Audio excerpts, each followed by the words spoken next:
Good morning বন্ধুরা, Riyanka home টাউনে নতুন একটা ব্লগে তোমাদের সকলকে স্বাগত। তো সকালবেলা এত সুন্দর হাওয়া দিচ্ছিল, তো ছাদে গিয়ে ভিডিওটা না করে আর পারলাম না আর কি।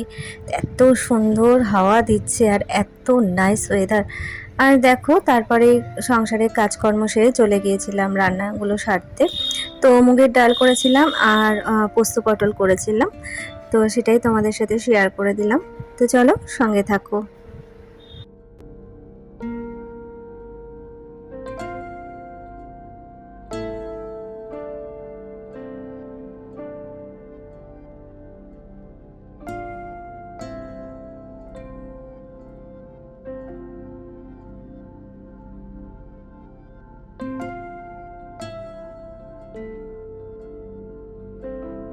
সংসারের সমস্ত কাজকর্ম সেরে দুপুরে স্নান করে খাওয়া দাওয়া করে রেস্ট করেছিলাম। আর এই যে ছেলের পরীক্ষা শেষ, তাই আনন্দ হাত ছড়িয়ে নাচছে আর কি। তো বললো ফুচকা খেতে যাব, তো ওকে নিয়ে গেছিলাম একটু ফুচকা খাওয়াতে।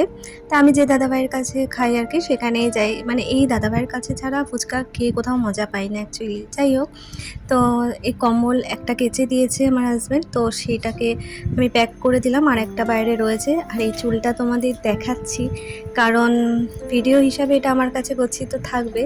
আর এত বড় চুলটা কষ্ট হচ্ছে একটু, কিন্তু কি বলো তো, গরম পড়ছে তো খুব কষ্ট হবে।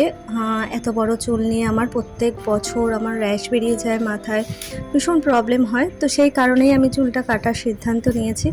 তো এটা ভালোভাবে একটু দেখিয়ে দিচ্ছি তোমাদেরও, আর আমি একটু দেখে নিচ্ছি নিজেও। তো এটা চুলটা আর থাকবে না, তো কাটতেই যাব এটা। তো ছেলেকে বাড়িতে ড্রপ করে যাব চুল কাটতে। তো চলো দেখতে থাকো।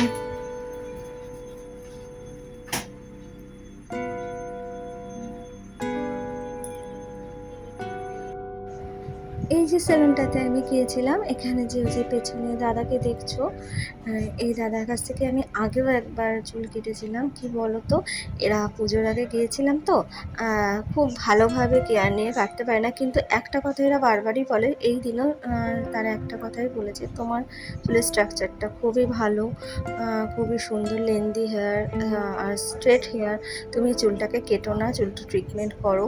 কিন্তু কি বলো তো, গরমে যার থাকে সে বোঝে যে কষ্টটা কতটা হয় আর কি।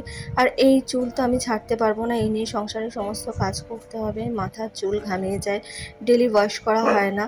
তো এই কারণেই আমি এই সিদ্ধান্ত নিয়েছি। এর আগেও বলেছিলাম তোমাদের আমি চুল হেয়ারটা কেটে ফেলবো, বাট ছেলে চায় না, হাজব্যান্ড চায় না, সেই কারণে। বাট ওরা এবছর বলছে যে তোমার এতটা যখন কষ্ট হয় তুমি কেটে নাও। আমি অনেকটা ছোটো করতে বলেছিলাম, বাট এর দাদাভাই আর এই যে দিদিভাইরা রয়েছে, এরা কিন্তু বলছে তোমার লং হেয়ারের মধ্যেই আমি তোমাকে স্টাইল করে দেবো, বাট একেবারে কেটে ছোট করো না। মানে ওরা কাজে চালাতেই চাইছে না বলতে পারো।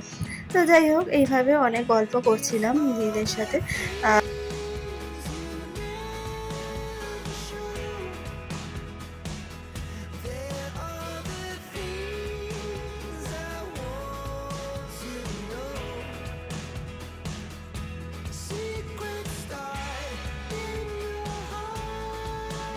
আর কি বলতো, এইখানে প্রচুর পরিমাণে হেয়ার ট্রিটমেন্ট হয়। আর ওই যে দাদাকে দেখলে উনি মানে কি বলবো, ভীষণই হাই লেভেলের একটা হেয়ার কাট করা লোক আর কি।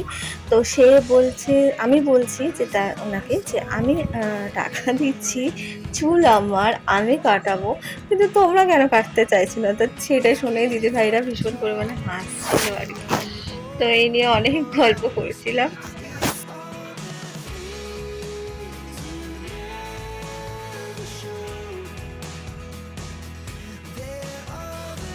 প্রায় যত বছর আমার ছেলে জন্মেছে, মানে ছেলের বয়স যত, আমার চুলেরও বয়স তত, মানে লেন্দি হেয়ারটা, মানে তখন থেকে আমি লেন্দি হেয়ার করা শুরু করি।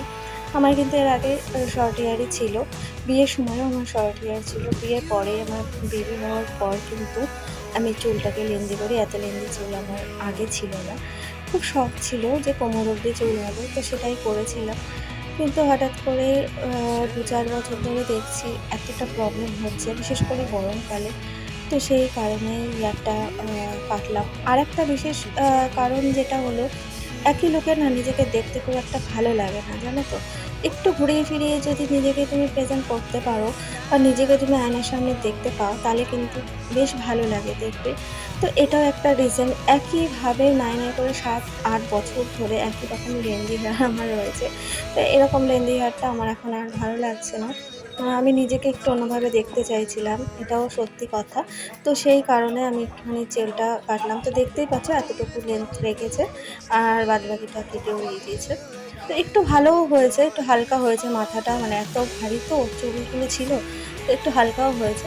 তো নিজেকে একটু দেখছি, ঢং করছিলাম। তো বাড়িতে এসে যথারীতি আমার সংসারের কাজ যা থাকে, জামাকাপড়গুলো সব উল্টে পাল্টে রেখে দিয়েছে। তো ছেলের জামাকাপড়গুলো রাখার জন্য আমি এই বক্সটা করে নিয়েছি। এখানে সব ছেলের, ও আর মানে কাজ করে ফেলে দিতে পারবে না। তো ছেলের বাবাও তো কিছু কম যায় না।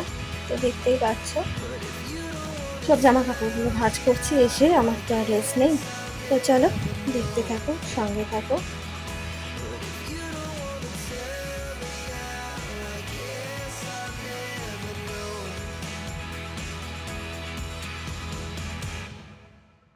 যে যেখান থেকে আমার ভিডিওটা দেখছো, ভিডিওটা ভালো লাগলে লাইক, শেয়ার, সাবস্ক্রাইব করে সঙ্গে থেকো, পাশে থেকো। পুরনো যেসব বন্ধুরা আমার ভিডিও দেখো তাদেরকে অসংখ্য ধন্যবাদ। নতুন বন্ধুদের অনেক ভালোবাসা রইলো, সঙ্গে থেকো বন্ধুরা। তো আমি আমার লুকটা তোমাদের সাথে শেয়ার করেছি, প্লিজ আমাকে কমেন্টসে জানিও আমাকে কেমন লাগছে। আর একটু রিল্যাক্স হয়েছে, এটা অবশ্যই ঠিক। তোমরা বলো তোমাদের আমার হেয়ার কাটটা কীরকম লেগেছে। অ্যাকচুয়ালি আমি ছোটো করতে বলেছি, ওরা কী হেয়ার কাট করেছে আমি আদৌ জানি না। একদিন চলে আসবো নতুন আর একটা ভিডিওর সাথে। আজকের মতো টাটা।